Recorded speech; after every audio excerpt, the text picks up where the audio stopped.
channel. So as you can see, we're in my kitchen. So with this whole coronavirus thing going on, a lot of people, as myself, are practicing self-distancing, you know, staying at home, not going out, as I hope you guys are too.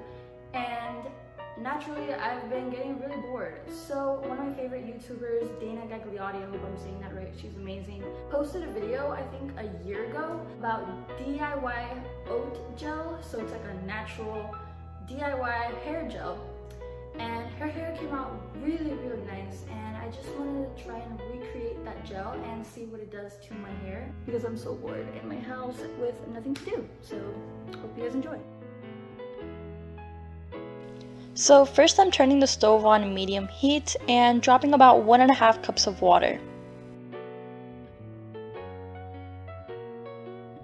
Then I'm dropping in 3 tablespoons of quick oats, which are coincidentally the same type of oats that Dana used in her video, but instead of 2 tablespoons I am going to use 3 because I feel like my hair is heavier and a little bit thicker than Dana's, and I feel like my hair needs more product.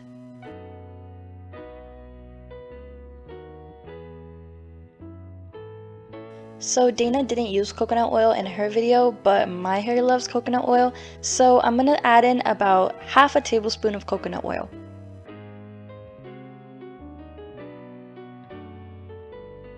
As you can see, I put in the ingredients before it came up to boil, and they look really watery right now, but once it comes up to a boil, you're going to see it thicken and a gel start to form.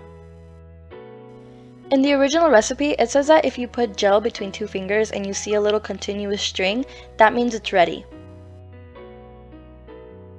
To separate the gel from the oats, I'm going to use a pantyhose over a cup and just squeeze the gel through.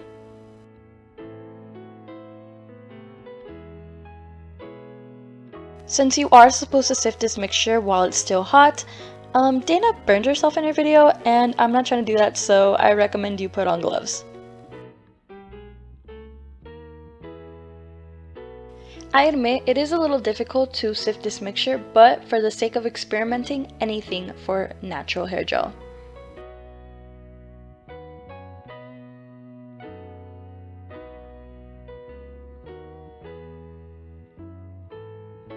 So here I just got out of the shower with detangled hair.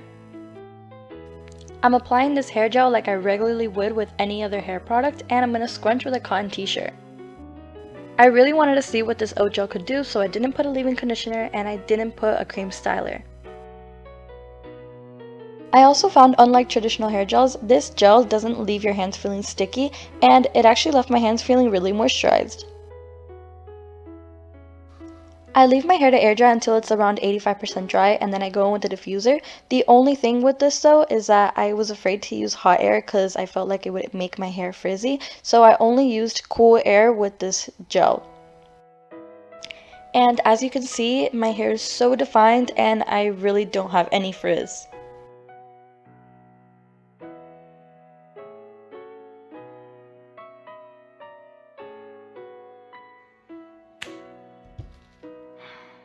Okay, so basically, I'm an idiot. This is day 2, which I think looks pretty good compared to day 1. It's just a little bit frizzier, and that's about it. But yesterday I filmed how my hair turned out, and it turned out so pretty, so defined, so frizz-free, and I was like astonished. And I accidentally deleted that footage permanently, so I couldn't get it back.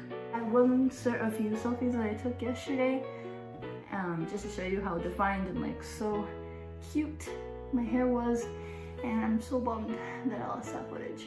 But at least I can show you guys how day 2 turned out. Still pretty defined. Like, look at these curls. I was really surprised by how my hair turned out yesterday. It was so pretty. Wow, like just so full of volume and like defined and all that. And my hair's still pretty much like that. It's just, you know, I slept on it and it's a little bit frizzier now, as you can see, like over here. Overall, so pleased with the results. Thank you so much, Dana, for sharing this recipe, because honestly I didn't know about it until I watched her video. I will link the original recipe and Dana's video in the description down below, and I hope you guys enjoyed this video.